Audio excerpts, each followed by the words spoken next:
3 up, 2 across, tap that play button 3 times, and walk through the archway into Dialogue Alley.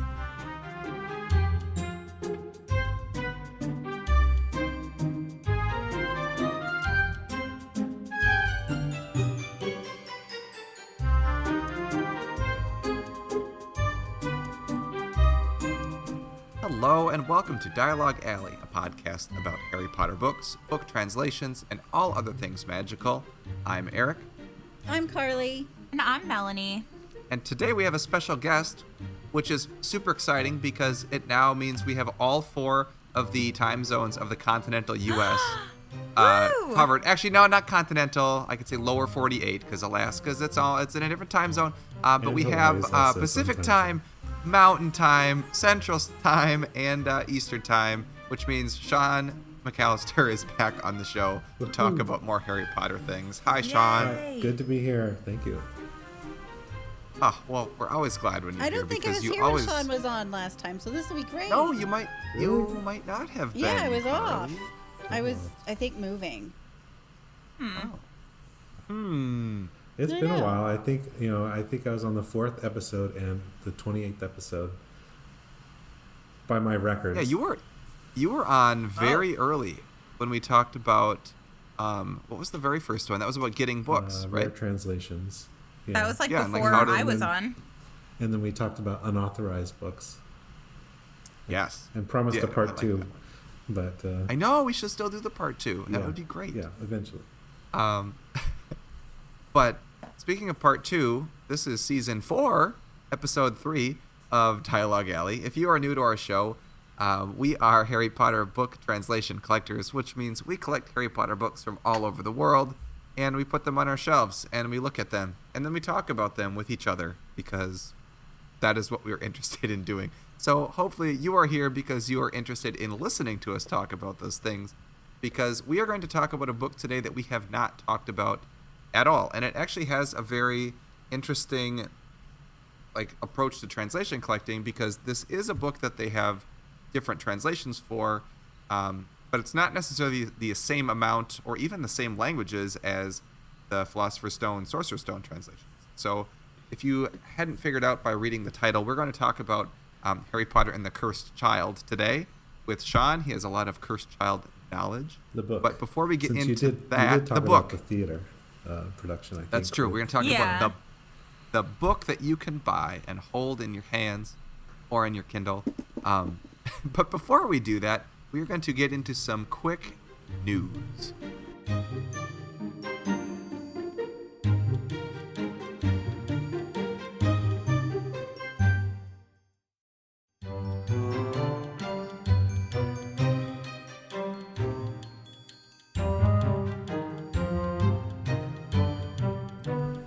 Yay! So the news, Juniper Books, for those who don't know, they make book covers for not only just Harry Potter book series, but other book series, I guess. Juniper Book Covers released a new collection and their limited edition, their house edition Harry Potter mascot jacket sets. They have all 4 of the houses, Gryffindor, Ravenclaw, Slytherin, Hufflepuff, and they go on the backs of the first edition U.S. hardcover books. So you just, if you want to use their jackets, you take off the jacket that comes with the book and you put theirs on. They're phenomenal. I'm looking at them right now. They're so good. They're really beautiful. I'm assuming this episode's coming out after the 30th I'm the only of one who September. likes none of them. Yes, I think this episode's going to come back, or this episode will come out after they're already released. But according to their website, they're going to be releasing a permanent version of this without the shiny Harry Potter. So it'll be like a one print, like a book club version kind of thing.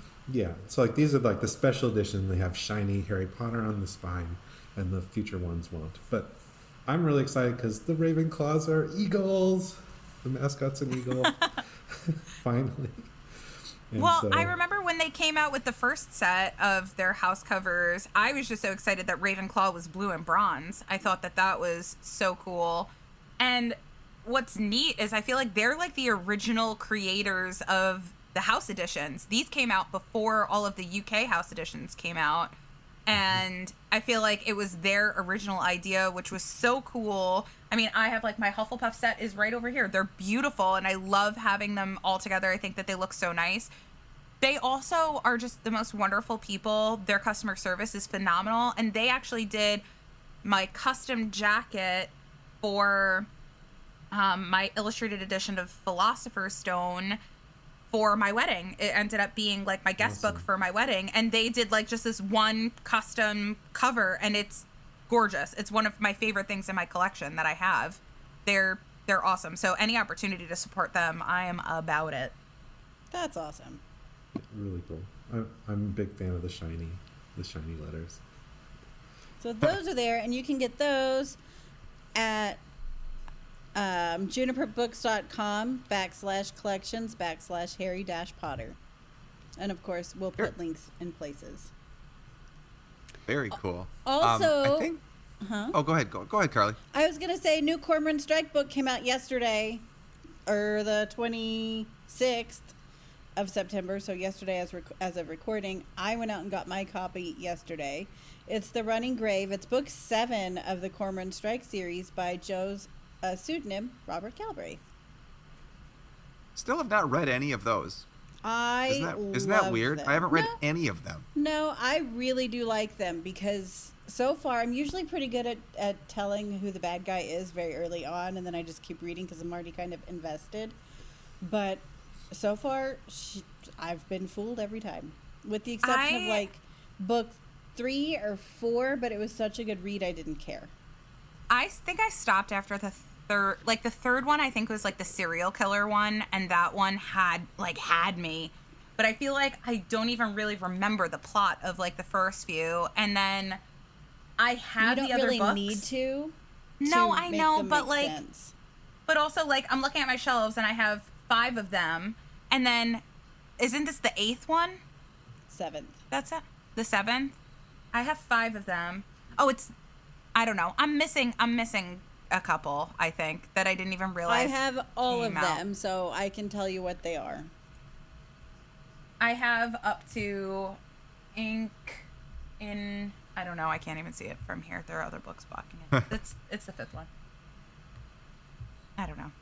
I'm just not into them. I don't know. They're very good. I feel like the 3rd one, I loved it, but then I started the 4th one, and I think I restarted it like 3 times and just like couldn't get I just have to sit down and focus, and then maybe I'll be into them.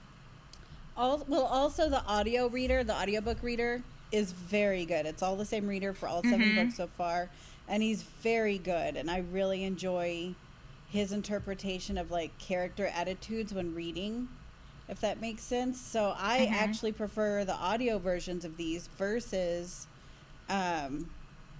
the tangible just book. You like the recorded voice better than the Carly in your own head voice? Correct. I tend to be loud and high pitched. And then she was walking down the street. Yeah. Scary. It's weird. I just hear everything as Jim Dale. That's my problem. Like it doesn't matter like what I'm reading. It's always Jim Dale. Cormoran Strike with my voice. It doesn't quite compute. Or your inner monologue is just like a monotone, like robot. I know. So no. Text to speech, early like 1990s voice. I've enjoyed I think it's like Robert Glanister is the reader. He's really good. I should just download the audiobooks of them. I think I have them all in my Audible. I just haven't gotten to them. I am like 10 hours from being done with Lord of the Rings trilogy. I'm so close to being done with it, and I just downloaded another book and started listening to it, and I'm like, now I'm never going to finish Lord of the Rings. Like, I know in my head that I'm not going to go back to it, but I have to. I'm so close to being done. I did the whole thing. I've got 10 hours left. 10 hours of appendix that you're trying to get through? Oh, probably. No, it's the each book I think is like 20 something hours, like 22 hours. This one is 22 hours, so I'm like more than halfway done, but I needed a change. All right, maybe I'll download some Robert Galbraith and I'll try to get back into it. At the very least, I don't think they walk through the forest for 19 chapters in the Robert Galbraith books. They don't go camping. Probably not. No. They're not going camping. They're on an adventure. They have to go to destroy the ring. It's very important. It's a mission. Depending who you ask, it's important. What? You're talking about moving on with a segue. Well done. Well done. Is there any other Who's news? starting this one? I don't think No. we have any other news. Okay. I think the only other news is that Carly's earrings are fantastic, and I keep staring at them. They're little flying key earrings, and they're so shiny. And every Harry time you Potter. turn your head to the side, I'm like, those earrings are amazing. So that's news. They're from Hot Topic. They're amazing. The other thing that's amazing is our main segment about Cursed Child. What?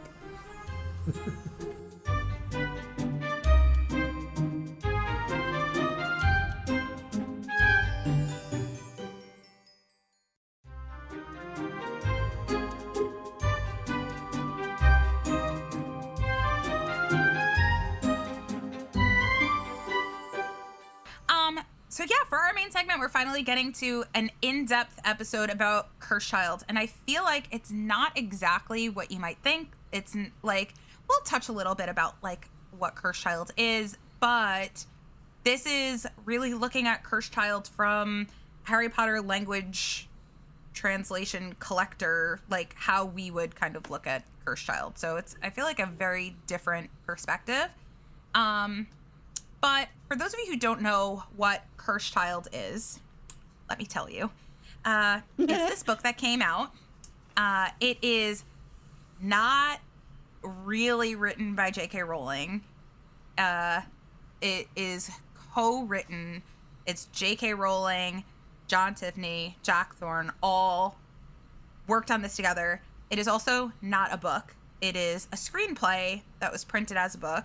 It's a play that was performed in London.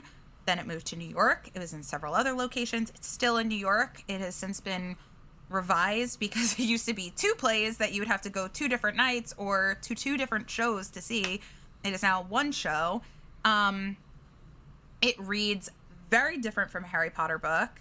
And just the overall kind of plot of it is that they call it the 8th book. I don't love that because it doesn't... I'm seeing heavy air quotes for you people that aren't watching Melanie talk. There's a lot of air quotes being There's a used lot here. of air quotes because... And head shaking.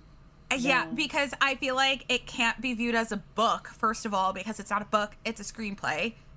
It was meant it's a to be script, seen... Yeah. Exactly. I feel like it was meant to be seen. It wasn't meant to be read. Well, However... it's still a story. It's still the 8th story. It's exactly. So it's the 8th story, exactly. And it doesn't Exactly take what it says on the place... back. That's exactly what it says on the back. The 8th story. The 8th story. It doesn't take place immediately after Deathly Hallows. It takes place 19 years later. So it literally starts off at the epilogue of Deathly Hallows. That's where the story takes place, or begins. It's where our story begins. I don't know. In general, what are your guys' thoughts about Cursed Child? That's what I want to know. I don't own a copy. I haven't seen it and I haven't read it. So that's me. Do you know anything thanks. about it, though? Thanks No. for going first, Carly. Right? It's almost like Erik with the Chamber of Secrets movies. Yeah. I really think that the theatrical production would be amazing, which I haven't had a chance to go see. But the book, I've read it twice now. Once like pre-child and once post-child. Because when my daughter was a itty bitty baby, I just read through the whole series over and over again. And I was like, why not? I'll just read Cursed Child again. And I felt like pretty let down the first time reading it. But then, like, after I had a kid, I don't know, I feel like I connect more with Harry's struggle, right? His fears as a parent. Like, is he going to mess his relationship up with his kid? Like, is he too hard? Or, how is he, directing this growth, and I think that like parenting in the cursed child strikes me more the second time around. So I really kind of like it now. I like that perspective a lot, especially because I feel like I've seen the play, I think at 3 times, maybe 4 times. And there are certain scenes in it, and the ones that resonate with me are definitely the ones where it's Harry in those like vulnerable parent moments, especially as a parent now. I totally agree with you on that. I will say the first time I read it, I breezed through the entire book in a day, and my biggest issue with it is the fact that like it's so clearly not J.K. Rowling. There are certain things that stick out that just, I'm like, she would never write that. At one point, they used the phrase like, oh, Draco wouldn't do, or Voldemort wouldn't do that. It's too vanilla for him. Or Draco wouldn't do that. It's too vanilla for him. And saying something like that, I was like, Joe Rowling would never write or say that someone was being too vanilla. Like, I just thought that it just didn't read as her. And I remember writing like a Facebook status about it when it first came out, saying like, it just felt like I was reading about a bunch of strangers, and when they were supposed to be characters that I've known my entire life. However, seeing it as the play, I love the play. The play is beautiful. Everything that they came out with for the play, I enjoyed the plot so much more. I thought that the like twists and turns of it were so much more like well done. It just that's the way that it was meant to be, or I'm trying to say, like, that's the medium that it's meant to be in. So just experiencing it that way is, I don't know, highly superior to reading the book. But I am glad that I read it, but I don't know if I'd read it again. I mean, would you rather read the script for Star Wars, or would you rather watch Star Wars?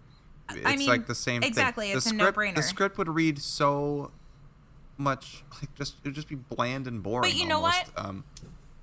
I'm glad that it exists, and here's why. Because of reasons like why I'm happy that the Fantastic Beasts screenplays exist. Do I think that they needed to exist? No. But I'm thankful that they do, because there are moments where, like, I overanalyze plot points like crazy, and I'm like, well, did this happen? Was it Newt Scamander that disarmed Grindelwald in the first book, or was it Tina? And then should he have the Elder Wand, or should Tina have the Elder Wand? Like, things like that, where I could look into the screenplay and figure out answers to that. I feel similarly to this, being there's the screenplay, I'm able to kind of like look back and answer questions that I might have immediately after seeing the play. I have the ability to do that, so. I think there's an interesting linguistic, viewpoint on The Cursed Child also, because as a screenplay, there's not a whole lot of prose or, descriptive components of it. It's mostly dialogue. And that means that you're translating, mostly what's supposed to be natural spoken word, as opposed to more formal, descriptions and of people's places and things. And I had a conversation with Potterglass. I was like, well, my initial stance was like, well, that might make it a worse translation, because you don't have a whole lot of lexical, there's not a whole lot of diversity in the words that are used, because you're not really describing things, except maybe in the setting section. But he thought it would actually be better, because it's mostly focused on like what language is, which is spoken, and could be like a more natural format. But I thought that was interesting. Well, I think that's Before also. Oh, go ahead, Melanie. Oh no, I think I was gonna go into what was next, but you wanted to say before we talk about. So go ahead. I did. Before we talk about the translations of the script that was made into a book itself, do we know? And I'm surprised I don't know this actually. Has this performance ever been done in a different language? I don't know the answer to that actually. Like Hamilton's now in Germany, and they have a German version of Hamilton. Well, they already have the really script, done that with the this script one? written, so I don't know. Yeah, I mean, they have the script written. That's why I'm just wondering. Like, we have, like, Sean's about to talk about, like, all the translations of this script, yet I don't know of a translation that has actually been, like, adapted into the play. So yeah. I'm gonna Google it Or while performed we as start the play. talking about it because I'm curious. Okay. Eric, did you want to express an opinion on Cursed Child, or did we speak over you? I mean, I don't have anything new to add, really. I mean, I was underwhelmed in terms of the story in general. I guess I didn't love it. The fact that it was a script didn't bother me so much because I knew it was a script, so I didn't go into it thinking it was going to be written as a novel and then read as a novel. I don't know. To me, I guess as a fan didn't need to see Harry as an adult. Like, I kind of just wanted the story to end when he was a kid, and that's it. Maybe like Harry becoming an Auror, or doing ministry training or something, like that'd be something, but I don't know. I just felt like it was too far from the events of the main 7 books that I just wasn't ready to have the same characters just be older. Like, I would have rather read about a new set of characters in that world or Like something. develop a new So story. that was my main takeaway, and I'm sure, like you mentioned, Sean, and like Melanie just mentioned, having seen the play, I'd love to see the play. Like, I really would. So if I get a chance, I'm going to see it. So the fact that I don't necessarily love the script doesn't mean I'm not going to really enjoy it, the show. So Well, you can also see the show. If you ever get to see the show, you have your choice of seeing it in English, for sure. But you could see it in German and also in Japanese. oh, Those are the fun. two. Yeah. So those are the 2 other places where Germany is the first place where it was performed in another language, and then starting just last year, it started being performed in Japan, in Japanese. That's really cool. Road trip. That's really cool. Road trip to Japan. How you gonna get there, buddy? Yeah. Okay, so before right, so- we talk about this list of translations, I thought, there's one particular thing in this list that's the reason why I started collecting Cursed Child, and keep an ear out to see if you could spot it. But I, basically I've been trying to figure out how many there are, Googling and looking at our Philosopher's Stone list and comparing it to, like, see if that publisher also made a Cursed Child. And so far I found 55 unique publications, one of those being unauthorized, and in 51 unique languages, which is pretty cool. In comparison, we have 79 unique languages for our Harry Potter collection, our main Harry Potter collections. So maybe I'll just run through the list real quick, and then we can talk a little bit more about it. Okay, so Yes. we've got Albanian, we've got Arabic, we've got Bengali, Bulgarian, Burmese, Catalan, Chinese, both simplified and traditional, Croatian, Czech, Danish, Dutch, English, UK and US publications. I don't know if the text block's any different.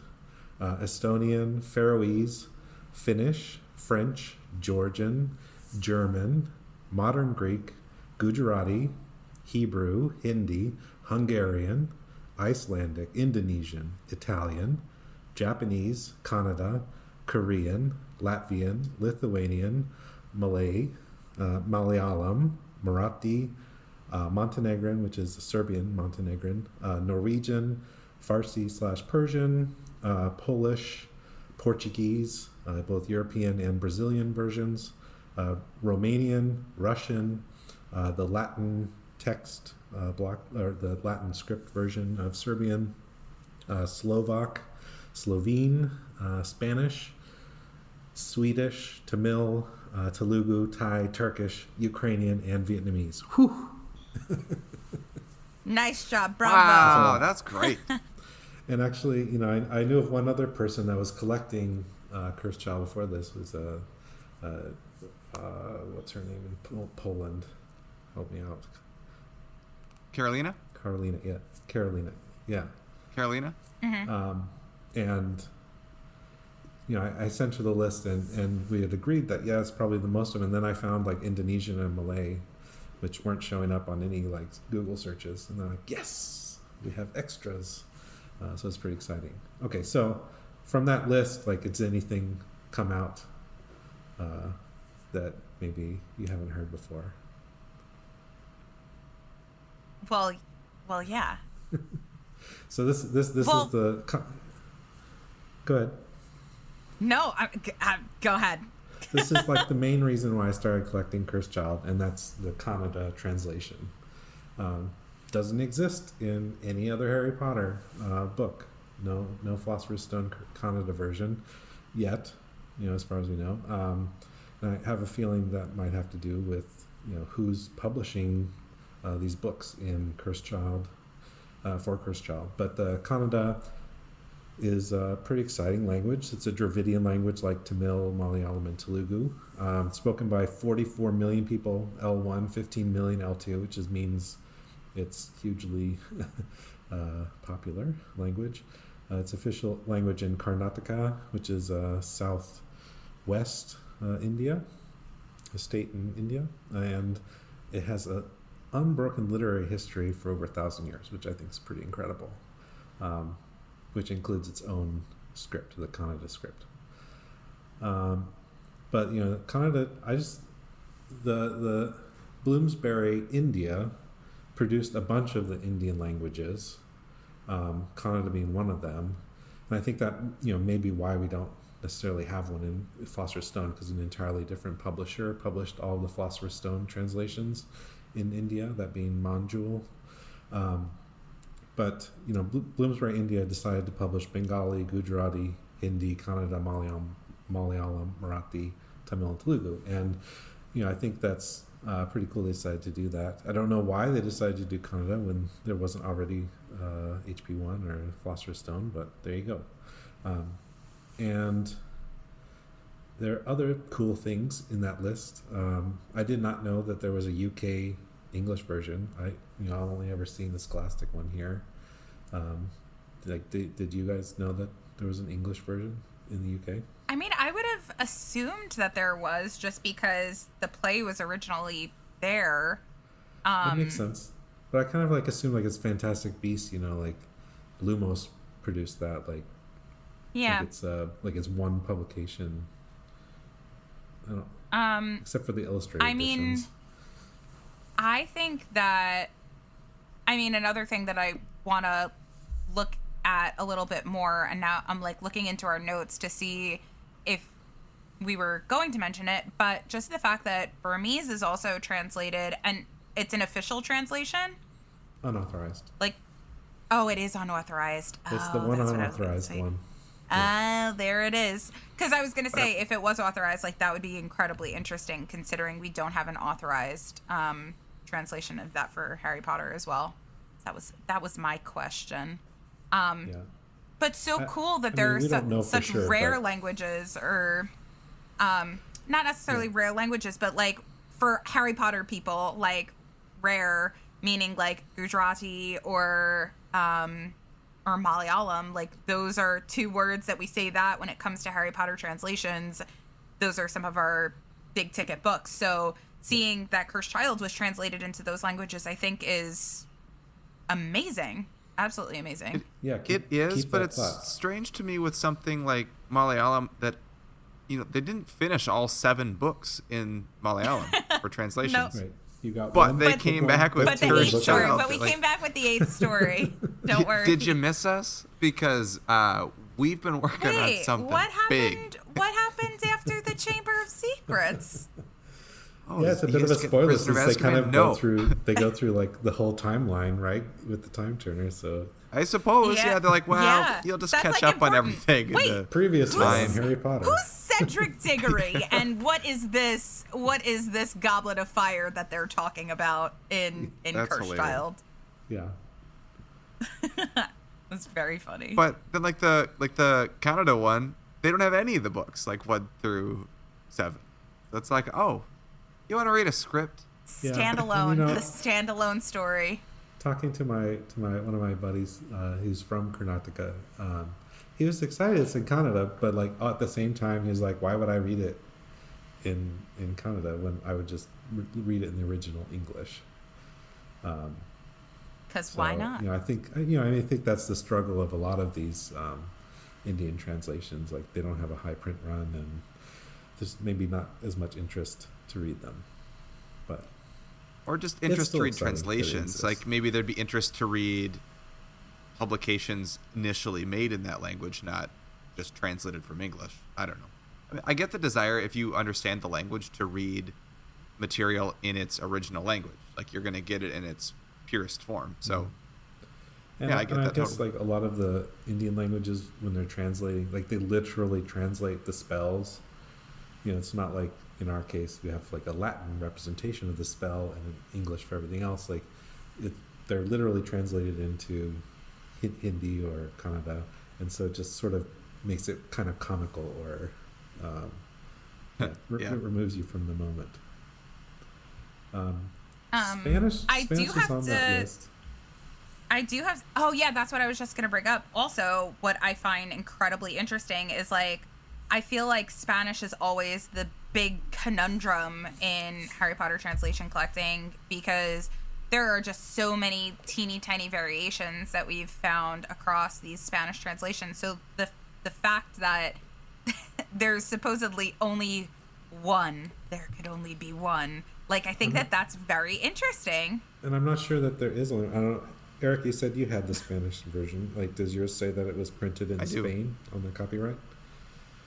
I'll lean back and find out. Because I bought mine from Amazon US, which to me should mean that it's like the Latin American version of Spanish. Who knows? When I got it, the copyright page printed in Spain, and unless we have somebody like Potterglot go around buying every ISBN for the Spanish books, I don't know that we'll ever have that answer. Yeah, mine's from Spain also. Spain, okay.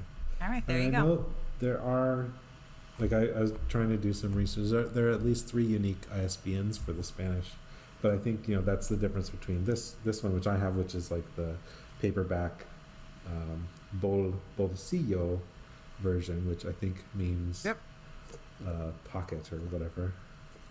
Oh, you I have that one too. And then there's like a hardcover one, and then I think Yeah.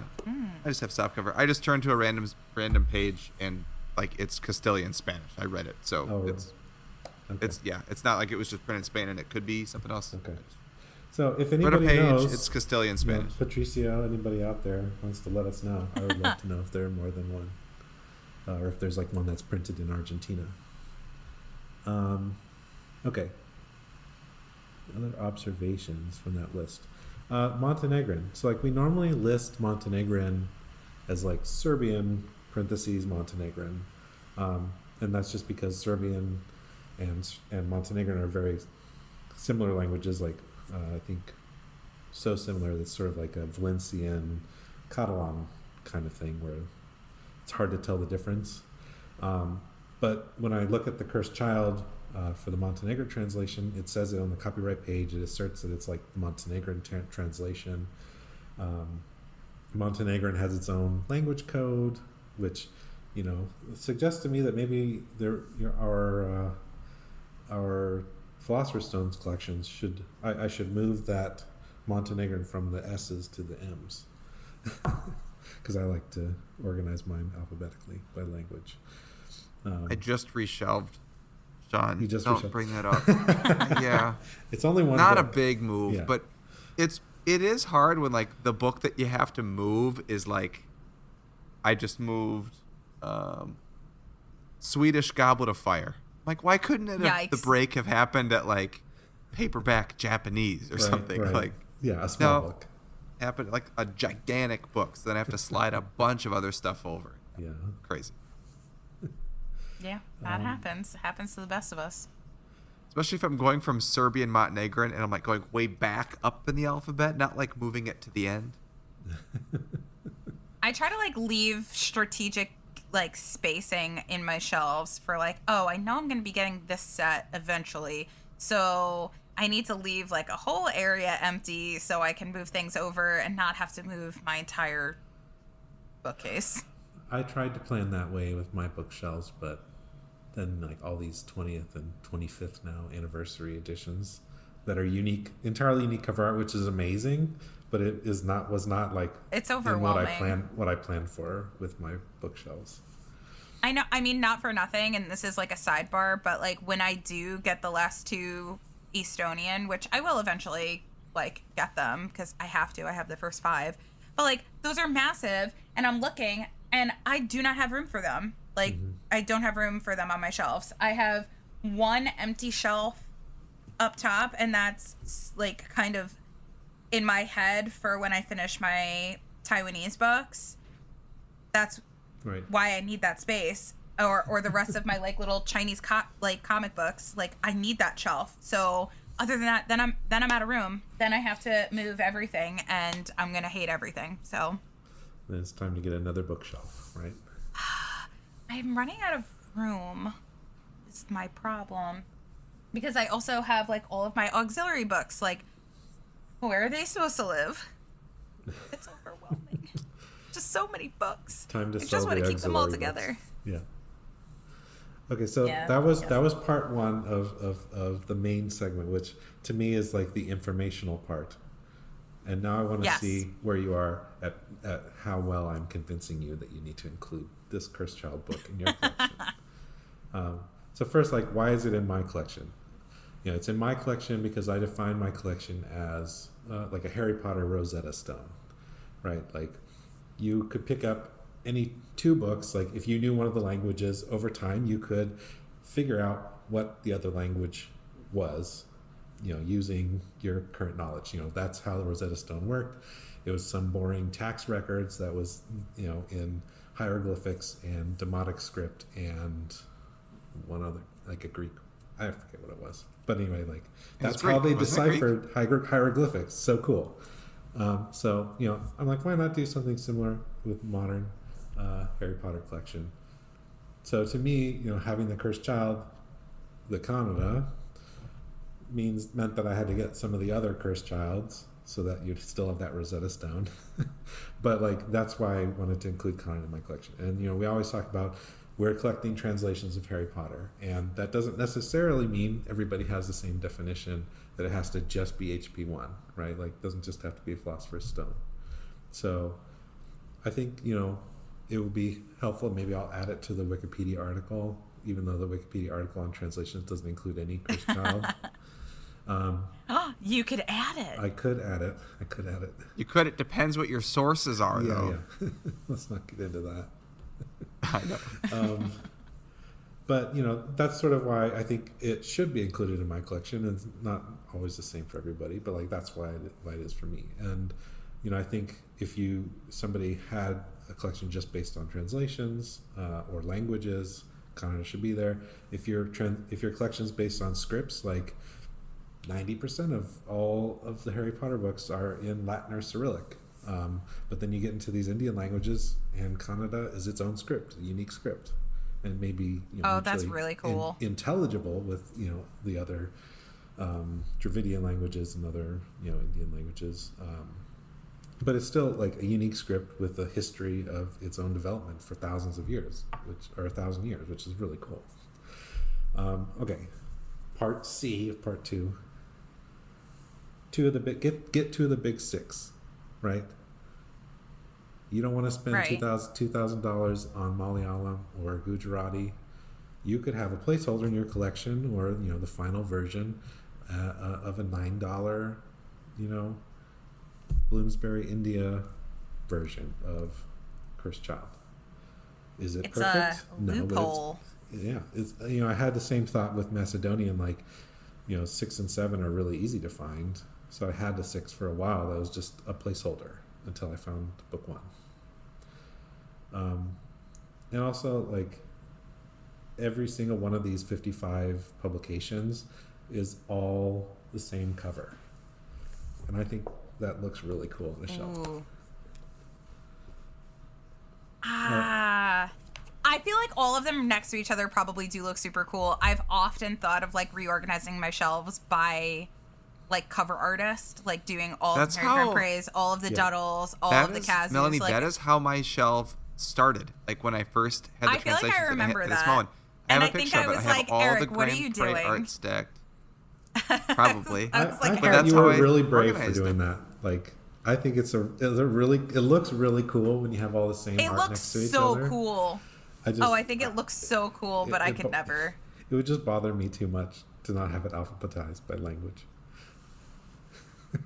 I mean, it 'Cause was it makes at one it so point. much easier It to was just a find. temporary switch. It was kind of cool. It was cool though. Like Yeah.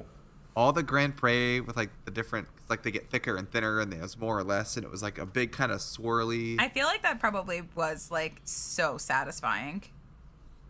It was cool. Like I couldn't, like the people that have their bookshelves organized like in a rainbow. I could never do that, but they look really cool. Like it's amazing. I'd love to look at it as art, but then I'm like, wait a sec, these are books. I need to. No, You would no, never be they're able not to in the right find order. anything. How are you supposed to find anything? I mean, thankfully for us, I feel like I remember when I was first starting to collect and I was like, wait, I can't tell this book from this book. Like, especially when it came to Indian languages, I was like, I cannot tell the difference. I'm finally to the point now where I can pick up any book on my shelves and tell you exactly what book it is, regardless of what order they're in. But I can't imagine that for somebody that just happens to have 1,000 books in their house because they love reading books, so they have them all rainbow. But I don't know, maybe they're like, oh, I know that Catcher in the Rye is white with red font. Like, Right. I don't know. That's Yeah, what I I was talking remember it to being, but I'm Sean- not 100% sure if that's Sean Potterglot thinks we're crazy for alphabetizing by just the first letter of the language. Like he organizes them by language family, which is like, oh, well, that's way too much work for me. Like, I am not Yeah, going You have to to remember what's understand the language family groups families. first. Yeah. But I think if I haven't convinced you, then you hate Chris Child anyway, which is fine.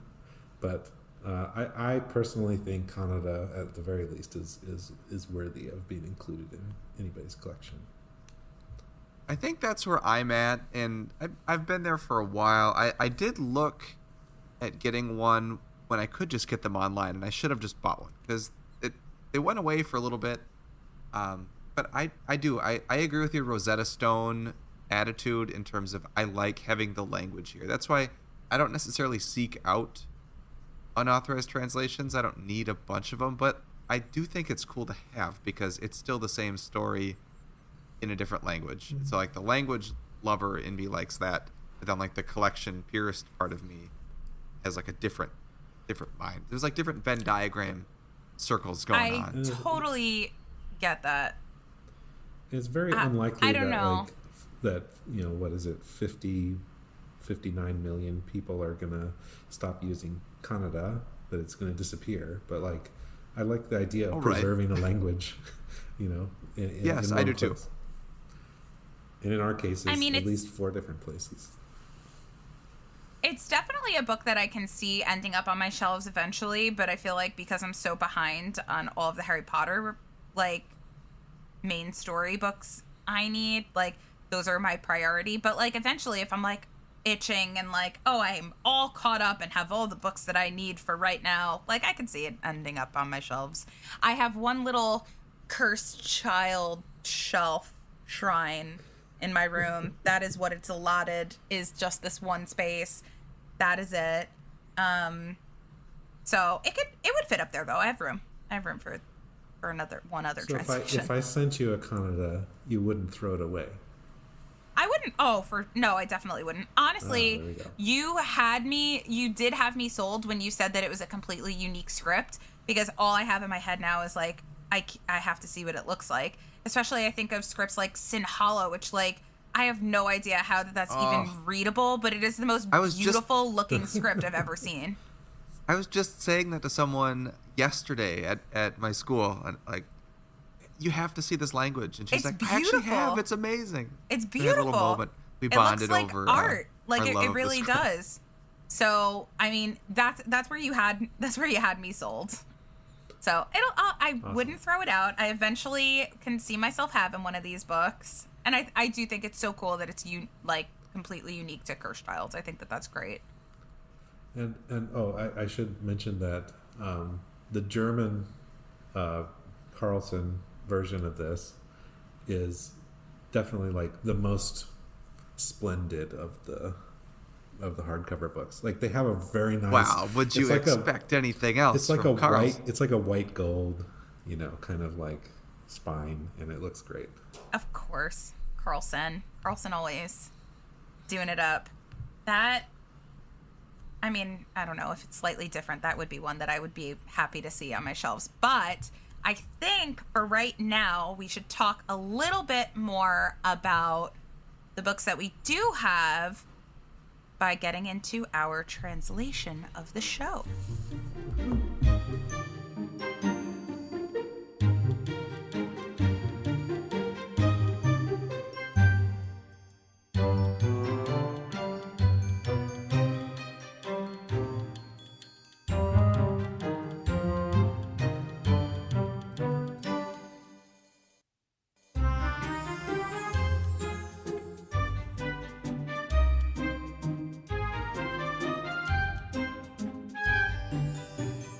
Well, if you haven't guessed it, the translation of the show is The Cursed Child. Surprise! Surprise! The I think copy it's a really that I interesting have, book. it is an interesting book. The copy I have is whatever one I got day one, so it's the hardcover special rehearsal edition script. I went to the midnight first release edition US. for this book, and So I think I'm waited in assuming we line. have the same one. yeah, I've owned same so many copies. I don't know which one this is. Just because Oh I my got God. one. Well, I got one for each Juniper Books like set, like house set. Oh, cool. And then That's really cool. then I was like, well, I don't have space for all these Juniper Books sets, so I did like a mix up and then got rid of some Cursed Child without covers. But I think I had 2 of these at one point, but then I sent one to Peter as a joke because I had to send. I remember that. I had to send him some sort of like art, I think, because we were doing a trade, and I sent the art in a Cursed Child book because he was like talking all about how he didn't own a Cursed Child, and I was like, I'll show you, send you a Cursed Child. So now I only have this one. His My only face one. was. He sent this picture and he's completely Really? it's almost as expressionless. if somebody sent you a history, or what is it, Magical Year or whatever that the Jim K. I would book. be the same. I'd be like, yes. Yeah. If we sent Carly a copy of Magical Year by Jim K. I've Oh, never seen Peter forgot go about from that. all expression to completely nothing and unamused. And this It was was published. great. This was published 2016, which is not terribly long ago. No, it's not. And if you're in the U.S., Scholastic has a version. This book is not rare or valuable. I don't even know of many of the one, like this exact book that we're holding, the first print, first edition. I haven't seen those sell for any sort of real money Retail. unless they were There were signed. millions So- made. Retail value. Yeah. Right, retail value book, and you can still get one. So Yep. And Anywhere. If you're not you in can the get it U.S., at Target. You can get it anywhere. There's an English one made by Little, Brown and Company, which is fun. Which is not Bloomsbury, which is probably why they'll never do a Bloomsbury box set with all 8 books. ooh, That sounds like Very some good tea. take. I wonder why With it wasn't honey. Bloomsbury, though. I don't know. They probably had my opinion. probably. Like, But what is this? you know where our opinions can differ, Carly? The smell of the The- book. That The I smell of the book, which is the first of our criteria that we're going to rate this book using our tot scale. So let's smell this book. Oh, guys. Mine is a straight up, like, it is bad. Bad. Well, mine is, okay, I'm going to tell you something. So this book was caught in quite a bit of rain. I'll go into, actually, no, it was snow. It was caught in a bit of snow. I'll explain why later. But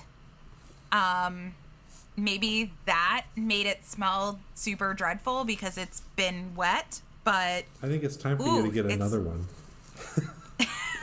no, I gave the last one away. I could barely give it away. And so okay, so here's this is an outstanding for me.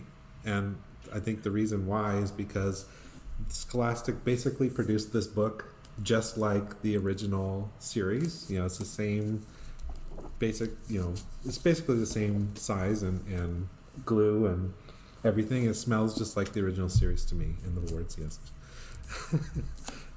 Mine doesn't, but and that to me is just I could see why that would be appealing. It's so nostalgic that it has to be an outstanding for smell.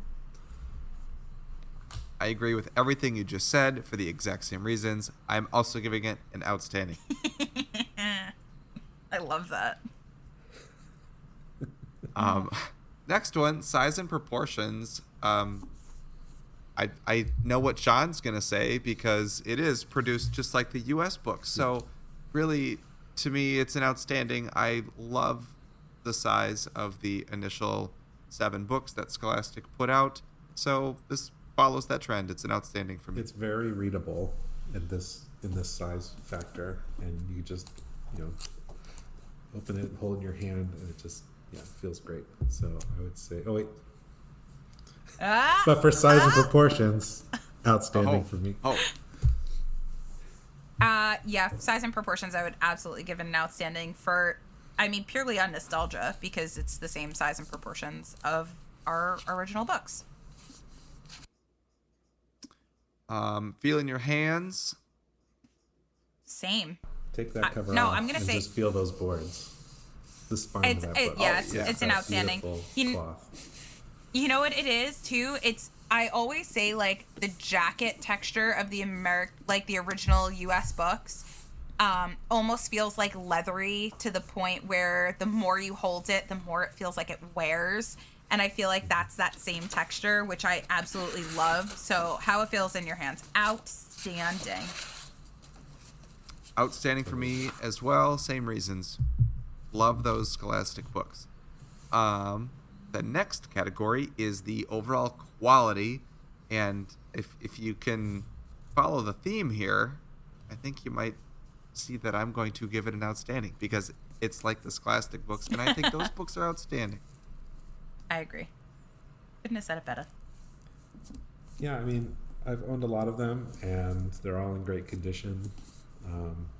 I think I have to give it an outstanding too. The cover art, though, and this is where it's. You want to go first, someone else? I don't know. I think they could have gone in a completely different direction for the cover art. I think the only reason why I'm giving it an acceptable is because I like the color palette. And I feel like that kind of goes into the boards as well. I love that it's Hufflepuff colored boards. Like you have black and yellow boards. That's so cool. I love that. I love that the theme and the color palette for pretty much everything having to do with Cursed Child is black and yellow. That I think is great. So I'll give it an acceptable, but just kind of looking at the cover art, I'm like, this picture of a little kid in a nest with wings barely tells you anything having to do with the story. That it makes it, for those of you who don't know, it makes reference to the augury, which is the teeniest, tiniest little plot point in Cursed Childs. Like it means like barely anything. So didn't even know that it was an augury until I was Googling what the heck the cover was supposed to be. But they like use this imagery so much. It's even like when you go to the theater in New York, like there's a giant nest on top of the theater and like they make so much reference to it. I'm like, this has nothing to do with the story at all. But I think, you know, the artwork on the book originated with the theater. In fact, I don't even know who did the artwork because the copyright is just Harry Potter Theatrical Productions Limited. There you go. And, you know, Googling around, I have no idea who did the cover of this book. I 100% thought it was a snitch. It definitely is supposed to look like a snitch.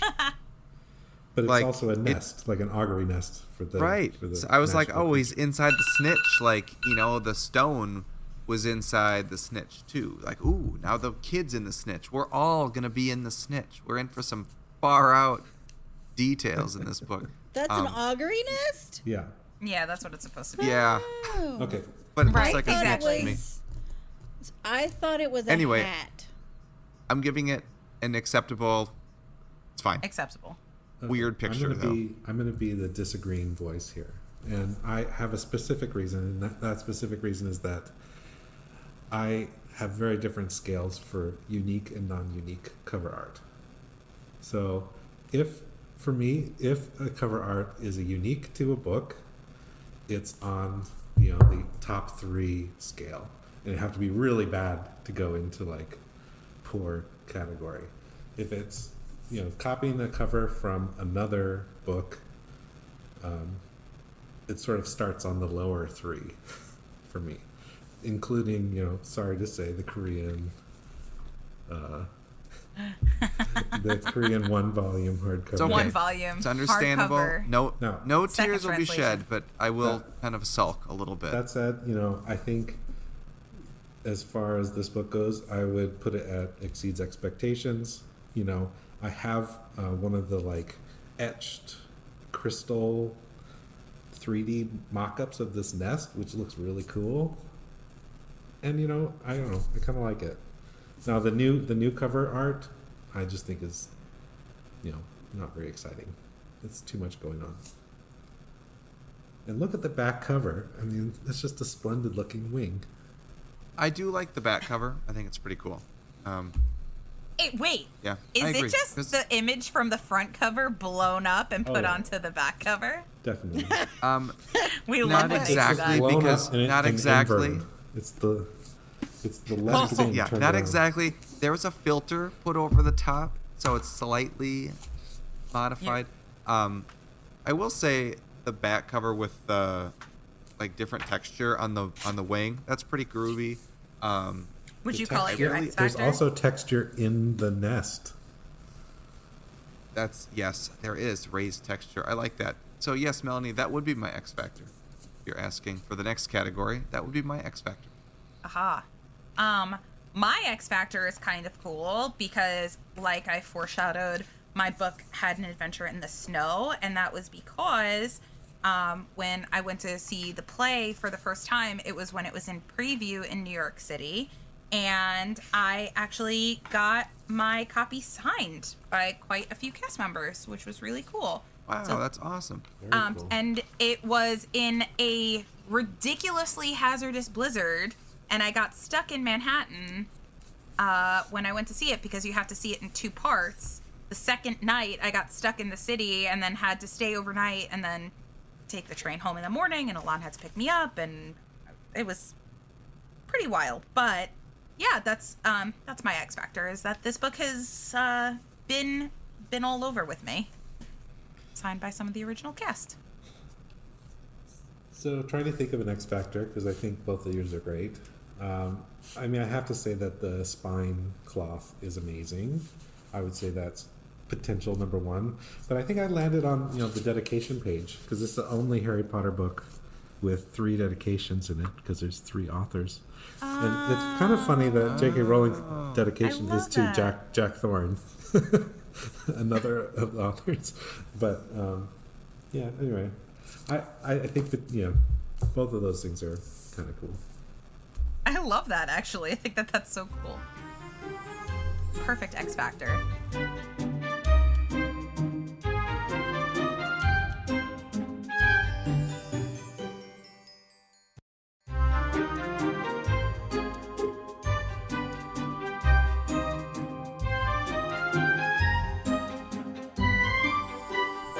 All right, I think that was a very extensive chat on Cursed Child. And, I mean, we're recording this now. It's September 27th. When this episode comes out, it's going to be October, which is going to be like spooky season. This is a very cursed episode. So I feel like we're like kind of getting in the spooky vibe. So I feel like it was a whole spooky vibe themed little episode without it even intending to be. So a cursed episode. There it is. Doesn't the last scene of The Cursed Child end on Halloween? Yes. Yes, In a it is graveyard? on Halloween. Yeah. Because it's when Pretty Voldemort's going to attack Harry's parents, right? Well, Voldemort, yes. Yes, I don't want to spoil. Should I? I don't want to spoil like too much We don't want about to it. spoil it. Although it's been out for 7 years, so you know. It's like Titanic. Like if you don't know by now that the boat sank, like you probably should have seen the movie by now. No, it's just like the movie in general about Titanic. Like, oh my God, I can't believe you spoiled Titanic for me. I'm like, I'm sorry. If you didn't know that the boat sank, like, then, like, go. You need to go watch Titanic. It's been years. But I hope everybody enjoyed this episode of Dialogue Alley, where we talked about Cursed Child in depth for the first time, which I can't believe it took us this long to finally do it. If you liked what you were listening to, you can get in touch with us and you can talk to us in so many different ways. You can find us on Instagram. You can find us, I'm not even going to list all of them. Instagram, TikTok, Twitter. You can send us an email, which is kind of old school at this point, at dialoguealleypodcast@gmail.com. We have a website, which is dialoguealley.com. There are other websites, Carly's website, alltheprettybooks.net. My website is theharrypottercollection.com. Sean, do you want to quickly mention where everyone can find you if they have any questions? Yeah. I'm on Instagram at McAllister_AlaskaGarone. All right. That's the perfect place that you can find Sean. You can also find Sean.